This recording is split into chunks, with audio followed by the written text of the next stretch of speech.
Chini wadonjo tielo mag weche tuke kama wachako gi mag golf. Francis Kloni noloyo tielo mar adek mag tuke mag golf moser kod bengi mar DTB bang' chako maber nyaka giko e alap ma Nakuru Golf Club e kaunti ma Nakuru. Kloni noyudo points 16 e buch 9 mokwongo ka round mar ariyo noyudo points 22 maduto nomiye points 38. Patrick Mutinda notieko e thuolo mar ariyo e kidieny mar wakeni Linda Munyao ma bende jaloch kana nobedo jaloch bang' yudo points 36 motelo ne jatugo Andwati manotieko e thuolo mar ariyo gi points 33. Victor Sila notugo ne club mar Nakuru Club notieko e thuolo mokwongo e kind nyithindo bang' yudo points 33.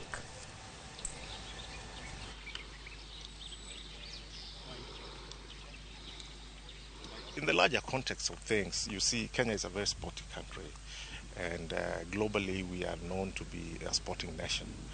Golf, as you know, is not just the only sport we support. We support several sports, but golf, we have the Western Circuit that we have been supporting. And the Nakuru one is very critical for us because, you know, Nakuru, DTB has a very long history with Nakuru.